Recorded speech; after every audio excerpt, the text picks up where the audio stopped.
which rapper would you rather beef with, Kendrick Lamar or 50 Cent? Good answer, because it doesn't matter who you choose, you're screwed either way. Now, I know what some of you may be thinking. Hold on, I saw what Kendrick Lamar did to Drake. What 50 Cent do? Well, you see, it's not about what he's done to the people he's beefed with. It's about what he's doing to the people he's beefed with. Because you see, when you start beefing with 50 Cent, you beefing for life. He will never stop. Which is why Curtis 50 Cent Jackson has a problem. He has so many beefs with so many people, including some of the most dangerous crime lords on the planet, which is where our story begins. Meet Big Meech, founder and leader of the Black Mafia family, aka BMF, which at one point was one of the biggest criminal organizations in the US. Now, something important to note is BMF was really popular in hip hop culture, which is adjacent to black culture. But something even more important to note is when I say popular, I do not mean celebrated. I mean more like infamous, kind of like the Yakuza or the Italian Mafia. Now, Big Meech and BMF eventually get taken down by federal agents, but when something like this happens, eventually people are going to be knocking on your door to make a movie, which is where 50 Cent comes in. You see, he produces movies and TV shows, so he says, hey, Big Meech. Big Meech says, 50 Cent says, hey, let's make a movie or TV show about your life. Big Meech says, oh, that's a good idea, but that might be a little complicated. Because you see, listen closely. Apparently, Big Meech signed his life rights away to a woman named Tammy Cohen. Now, what life rights are is basically the right to make a book, a TV show, a movie about someone's life. And again, Big Meech signed his life rights over to Tammy Cohen. We'll talk about why in a second. But first, back to 50 Cent. He goes to Tammy. He says, hey, Big Meech and I, we're trying to make a TV show. He said, you got his life rights. She said, I do got his life rights. He said, okay, well, can we make this TV show? She says, for sure. And while they make the TV show, it's a hit. Big Meech is played by his son, Lil Meech. Everything's running smoothly. But here's where things start to get wicked. Big Meech gets released from prison. Remember this picture I showed you earlier? Does that look like jail to you? You're not paying attention. Lock in. Everybody said, yo, Big Meech is out. And then people said, yo, Big Meech is out. I got people thinking, one of the biggest crime lords, how did he get released? Federal agents, what did he do again? Federal agents said, nothing too crazy. He worked with the cartel, allegedly had people sold about 300 million in, yeah. People said, whoa, Nelly, that sounds like a life sentence. And he still look alive. Because you see, the thing is, he was only in jail for 15 years. He got a 30-year sentence. Only did 15. Now, I don't know how good your math is, but that's only half the time. And when someone gets out that early for such big crimes, people usually think they snitched, giving up other people so they can get out early. Now, we're gonna put whether he snitched or not to the side as well. It'll make more sense as the story goes. What do we have on the side so far? We have, why did Big Meech sign his life rights away? And is Big Meech a snitch or not? Keep those questions in the back of your mind. Okay, so Big Meech out of prison. Again, people are questioning if he's a snitch, but it's not like a huge deal.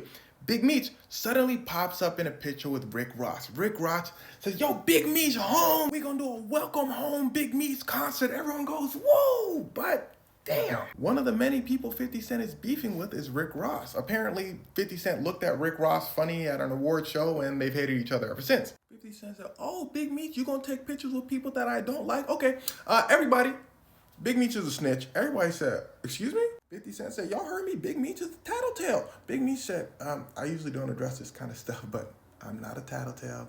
50 Cent tripping. 50 Cent said, well, I'm tripping? Why don't we just ask Tammy if I'm tripping? Remember, Tammy has Big Meech's life rights.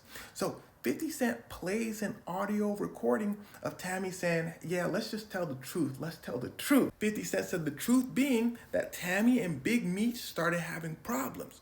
So Tammy went over to 50 Cent and said, hey, by the way, truth is Big Meech is a snitch. And that him and Tammy are going to make a documentary about how exactly Big Meech did the snitching. But essentially the story goes that Big Meech did something called third-party snitching, that he got someone that he loved and trusted with everything to snitch for him. That someone being Tammy Cohen. Listen closely. People guess that the reason that Tammy owns Big Meech's life rights is Big Meech might have said something like, hey, Tammy, if you go snitch for me, I'll give you my life rights. It's gonna be worth a lot of money. Or Big Meech might have gave her his life rights and said, you see how much I love and trust you? Can you snitch for me? Either way, the result is Tammy snitches for him. But okay, here's the tricky part. The snitching actually didn't work. Tammy was apparently caught watching Netflix, if you don't know what that means, look in the comments, with the federal agent that she was snitching to. The judge said, hey, yo! The deal does not count. Snitching off the table. A federal agent said, why? The judge said, are you stupid? How do we know if you were doing your job honestly or if you were just trying to get favors from Tammy? Federal agent said, oh, that's a good point. All right, I'm gonna turn in my badge. Now, even though the snitching did not work, Big Meech got out early anyway. According to the courts, it was simply because Big Meech didn't cause any problems in prison and he seemed to really turn his life around. It also might be because we treat drug offenses less harshly than we used to back then when the war on drugs was like at its height. Now, 50 Cent's point is basically, even though Big Meech didn't get out for snitching, he still snitched. It didn't work for him, but he still did it. Sure, he got out on good behavior, but again, he still tried to snitch on everyone. Big Meech again saying that is not true. I didn't snitch, I did my time. And to be fair to Big Meech, there's so many hidden parts to the story that haven't been revealed. So far, people can only speculate as to whether he snitched or not. So far, everybody kind of has their own take. But again, Big Meech saying, don't listen to 50 Cent, I did not snitch. Rick Ross said, yeah, 50. Matter of fact, you don't know who you messing with, 50, that's Big Meech. Me and Big Meech finna do a movie our damn selves. 50 Cent said, Rick Ross? Rick Ross said, oh. 50 said, I wouldn't do that, because in fact, I own the life rights. Big Meech said, but I gave my life rights to Tammy Cohen. The TikToker said it himself. 50 Cent said, yeah, but then she sold them to me.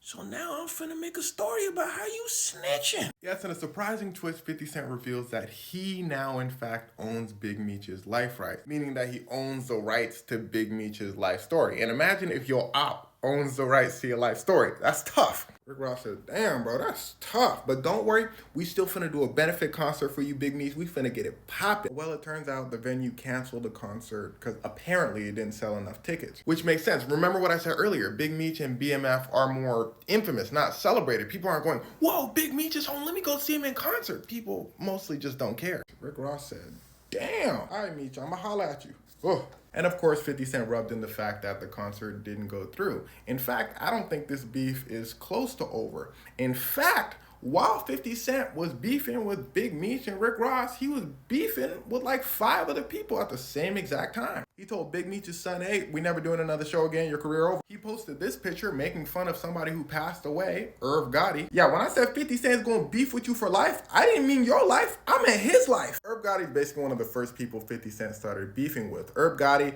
founder of a group called Erder Inc. with Ja Rule. This is where the 50 Cent and Ja Rule beef comes from. I made a video about it. But all in all, this beef was so bad, it's the reason 50 Cent got 9 time. Because hey, would you look at that? It's another crime lord, a man named Kenneth Supreme, who 50 Cent also had beef with. 50 Cent's beef with Ja Rule, Irv Gotti, and Kenneth Supreme all intertwined, which again ended up with 50 getting 9 times and surviving. Of course, it's way more complicated than that. Go watch the other video. But anyway, as for 50 Cent and Big Meech, we're still in the middle of the story. So we're gonna have to wait and see if 50 Cent drops a documentary about Big Meech allegedly snitching.